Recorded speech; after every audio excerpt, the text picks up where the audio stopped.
Hello everybody, Chocolate 1000 report for duty, welcoming you back to an episode of my Pokemon Brilliant Diamond Hooplocke Nuzlocke. In the last episode we made our way here to Oiberg City and we're about to challenge the gym leader of this gym, who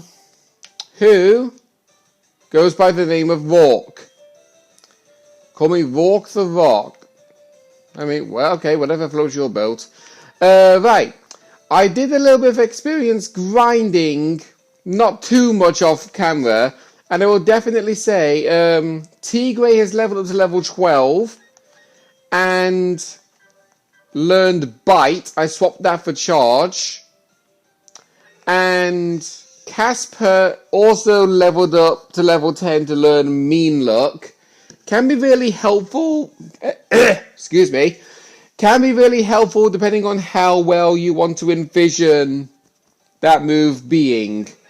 But anyway, Petunia the Turtwig is still level 12. Tigray now level 12. Flip-Flop the Magikarp is now level 9. Wilson the Marchop is level 9. Casper the Zubat is level 10 still. And Rosebud the Badoo is still level 11. And hopefully I can actually raise Badoo's happiness because we're in the middle of daytime, which is the time that Badoo evolves into Roselia. So anyway, let's head inside.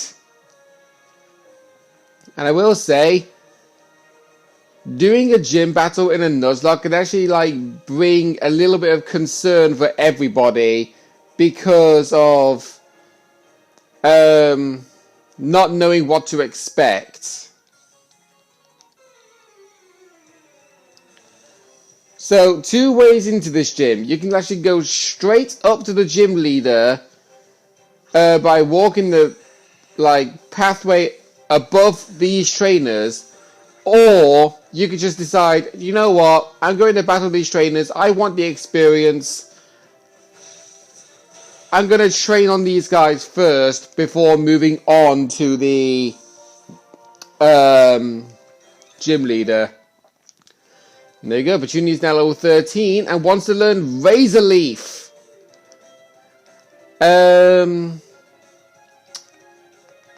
I think, for my better judgment, it might be best to get rid of Tackle, but you don't really want to have an entire moveset of just one type. Withdraw can be really helpful. And Leafage is guaranteed to hit. So I think for my better judgment, I think it is best for me to get rid of Tackle. I might regret this, but I think it is for the best. And of course, Rosebud level 12. Okay, no new move, that's fine.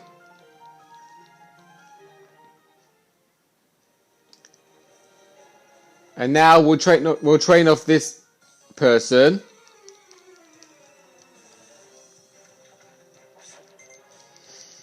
Because I do have a strategy against this gym leader, because I will definitely say, and it'll probably be best if I actually bring up the gym leader's page on Bulbapedia, so that way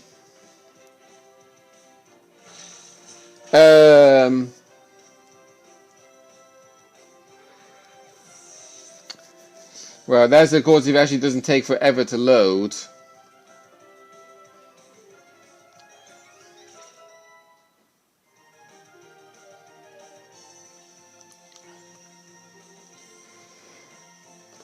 Alright,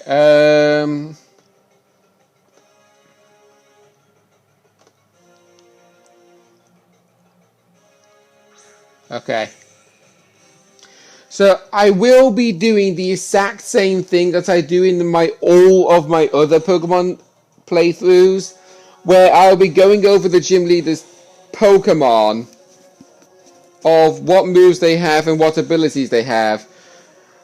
And I probably might also go over the difference between Brilliant Diamond Shining Pearl and the regular Diamond and Pearl, because in the regular Diamond and Pearl,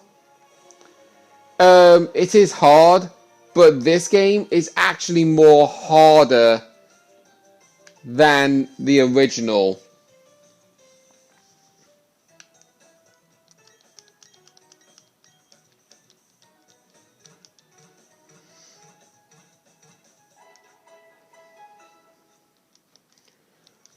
So I have a strategy.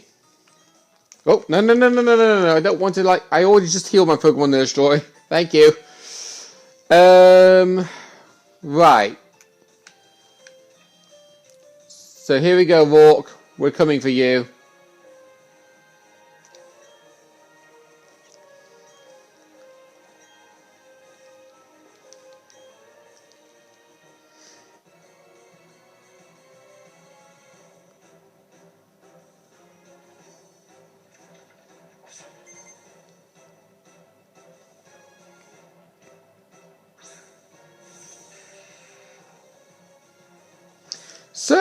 So, he starts off with Geodude, level 12, Rock Ground type, Rockhead for the ability, with the moves Stealth Rock, Defense Curl, and Rollout.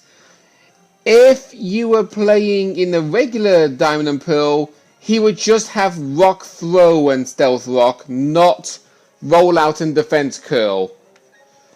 What I'm going to do to start off is I'm going to use Withdraw. I want to raise up my defense as much as I possibly can. He will always start off with a Stealth Rock first. Okay, I'll do another Withdraw.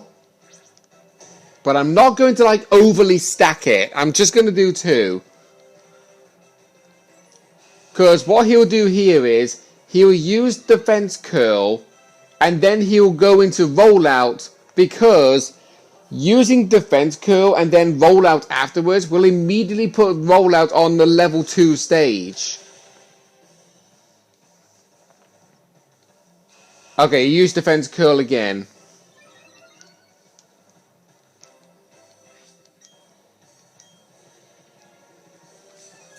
And of course, gym leaders will be using potions in this game, which I wish they never did, because they don't do it in the anime. I could use Razor Leaf, but it's a little bit risky because there's a 5% chance to miss, and knowing my luck with using moves that have a chance to miss, I always miss them. There you go, level 14 for Petunia and level 11 for Casper. Nearly level 13 for Tigray. Right, his second Pokemon is Onix, level 12, Rock Ground type, Sturdy for the ability, with the moves Stealth Rock, Rock Throw, and Bind. Which is basically a move that actually prevents Pokemon from switching out, and it will cripple him every turn. If you was battling him in the original Diamond and Pearl, instead of Bind, he will have Screech.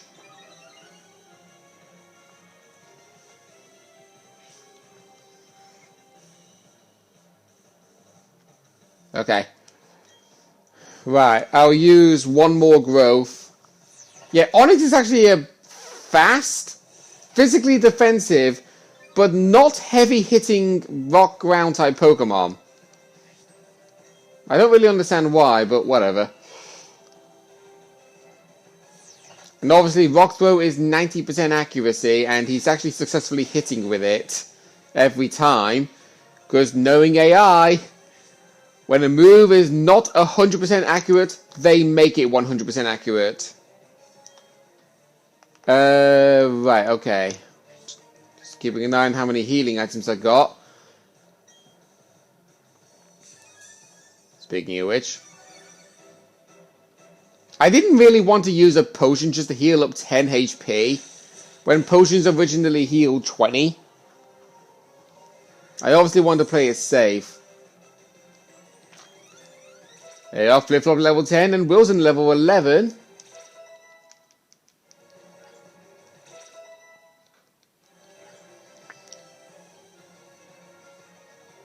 And now for his final Pokemon, which is probably what anybody would worry about. Cranidos, level 14, plain rock type, mold breaker for the ability, with the moves Headbutt, Leer, and Bulldoze. However, if you were playing the original Diamond, Pearl, Platinum, he wouldn't have Bulldoze because that move didn't debut until Generation 5. He instead would have Pursuit. Oh. Of course, he uses Headbutt very first turn and gets the flinch. But with me being +2 attack boost, the Cranidos is down. That's why I wanted to set up with Growth when Onyx was out. And Rosebud level 13. Now, if I was doing a challenge of you can only use your starter Pokemon, then that actually would have been really good. But no, oh, actually, wait, I just realized. I was looking at my healing items and I remembered. I'm not allowed to use healing items and TMs. I actually forgot about that. But I didn't use a healing item, so I didn't break the rule. So, we're all fine and good. But now that we defeated Vork, we are now allowed to use healing items and TMs no matter what the wheel will give us on the approach of Gym 2. And of course, in this game, the gym leaders will actually use ball capsules, which I think is very ironic. But anyway, before leaving the gym,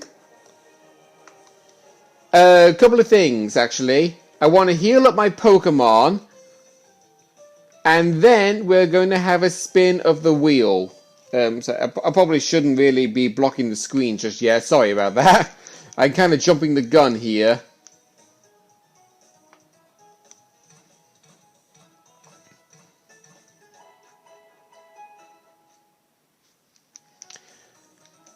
Okay, Pokemon are now healed. Let's do this. Wheel, what is my fate?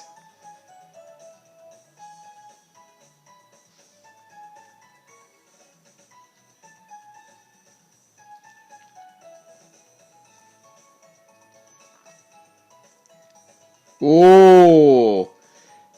Okay. Now this is actually interesting. This rule only applies for this game. Have to catch a Pokemon in the Grand Underground. The Grand Underground is not accessible to us yet. However, we can technically get there on the approach of getting to the second gym. If we spun it on our way to challenging the first gym, I would have to have re-rolled it because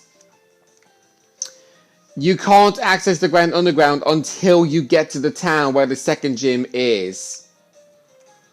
So that means we can actually buy items.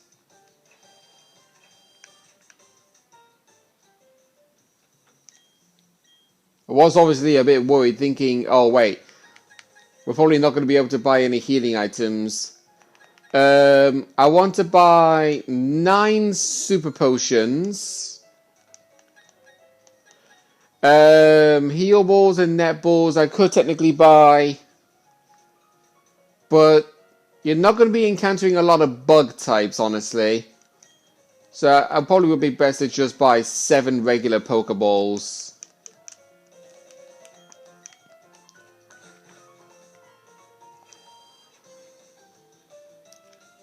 So, here we go.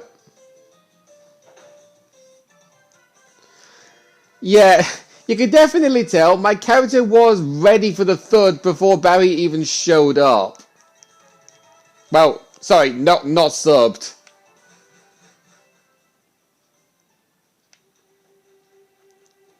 Oh, I know what I probably should have bought in that mart as well. Probably should have bought repels. But yeah, this is what the healing, the hidden move mechanic for the Poketch does in this game.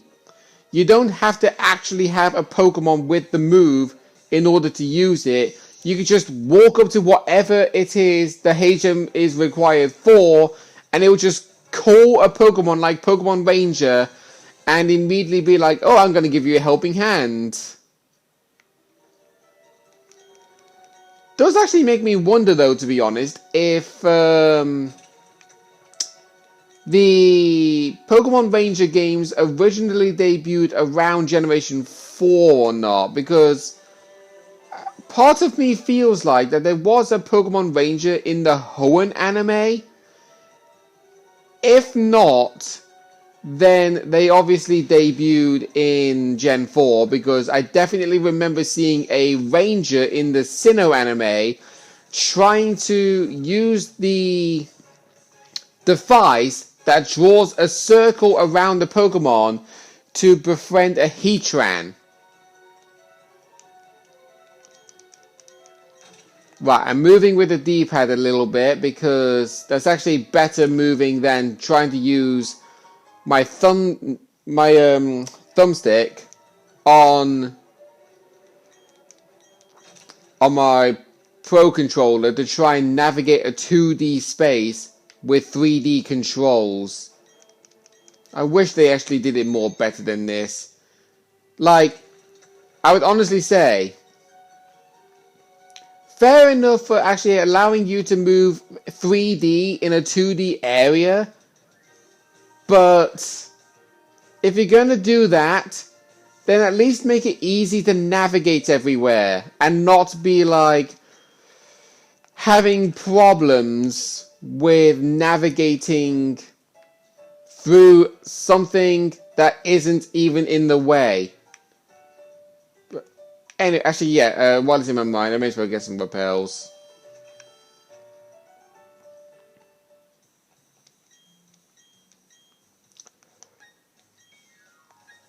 I'm only going to buy 4. 8. Okay, what? Oh, right. So, because I can actually hear some like random banging noises coming from outside, and I'm thinking, what the hell is making that noise? And then I realized it's actually raining outside. So yeah, I decided to put Tigray in the lead because... oh yeah, I'm not even bothering reading the text in this. We got Team Galactic here. These are the bad guys of the Sinnoh region. Zubat and Wurmple.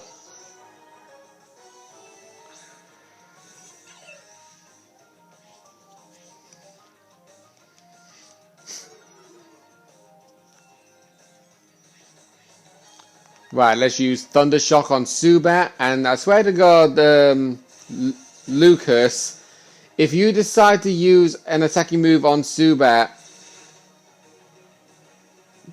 Okay, well at least you finish it off, that's good. Because Wurmple isn't really the bigger threat here, to be honest. Right, Wilson to learn Low Sweep. That's actually a better move than Low Kick. Because that move, the heavier the target, the greater the move's power. Which would only be helpful if you used it on a Onix. Because no other Pokemon is heavier than Onix upon first getting the freaking Machop. Oh dear.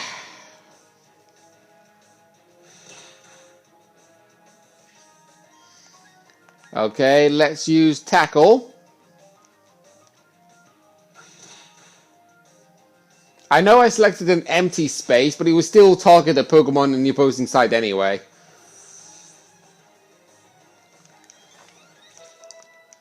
Right, but you need now level 15.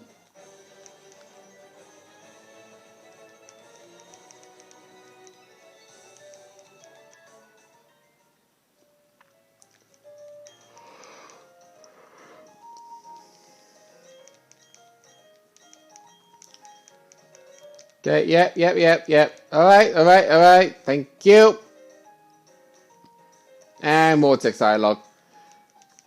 So, I will definitely say, if you was playing this game upon the release, after defeating those Team Rocket grunts, would unlock access to Jubilee TV's building, which would then unlock the ability to have mystery gift, which would then allow you to get a gift relating to the initial release. I could try and load up the page, but I don't want to be spending all day doing it. Even though my laptop has got the wheel, has a much more faster loading speed than the laptop I use to actually import my videos. But I definitely do recall that you actually get a Pokemon. I just can't remember which Pokemon it is. Right, let's put Kaza in the lead, and I think we will put in the PC. Flip-Flop would definitely not be helpful. So let's put Flip-Flop in.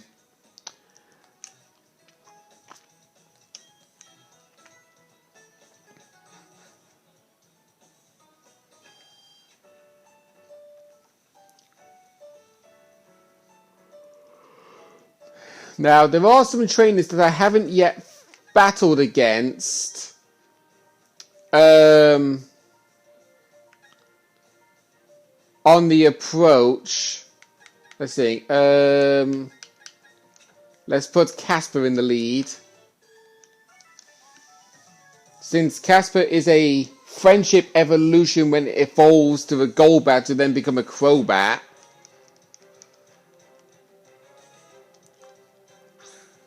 Oh. I thought you were going to use a grass type.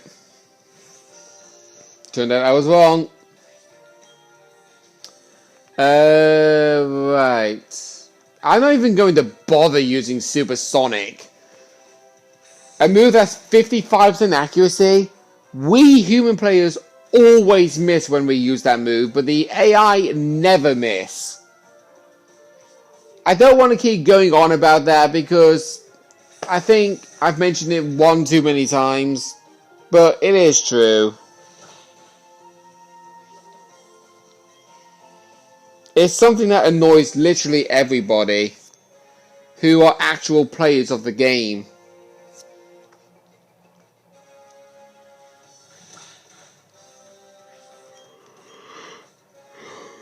You're basically going to be reaching a stalemate, girl. Oh.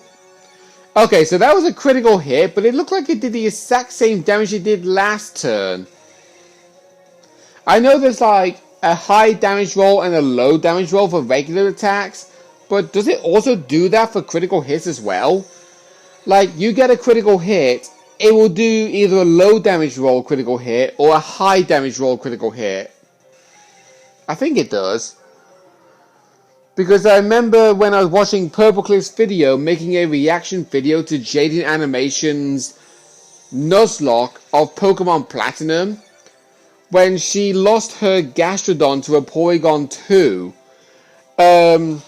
where he said that her Pokemon was in crit range, and he said high ratio crit range, like as in like her Pokemon was able to be knocked out from a high damaging critical hit.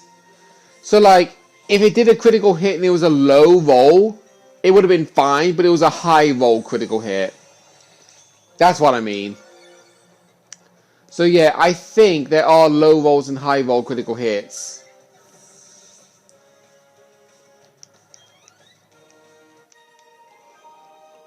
I'm not really an expert in Pokemon, but I just follow with what I know. And yeah, I obviously left these trainers because I believed that they were to be higher level than the gym leader, Rourke. But this guy we could have easily battled no problem because he uses a level 7 magic, or level 5 Magikarp, sorry. Yeah, I find it incredibly questionable how there is always one trainer who uses an entire team of Magikarp and they don't level them up to level 15. They're just like, Hey, I've got the strongest Pokemon in the world. It's a level 5 Magikarp. It only knows Splash, which does literally nothing. It's a big fat waste of time. It really is. Right, okay, you got a Starly, so I'm going to switch my Pokemon out to Tigray. I could basically bring my Starly back out, but because of the fact that Starly does not have a nickname, because I accidentally pushed the B button, thinking that, oh, it already had Starly in his name, just push the B button to actually like get rid of some letters and then just swap them for something else. Because I don't want to say this is a thing, but it's almost like you're not supposed to use Pokemon in a Nuzlocke that do not have a nickname. It just doesn't feel right.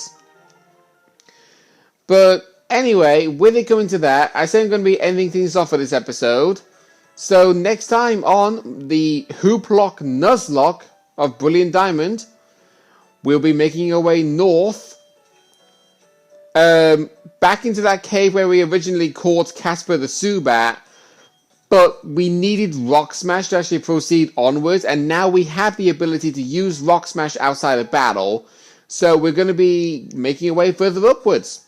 See you guys then.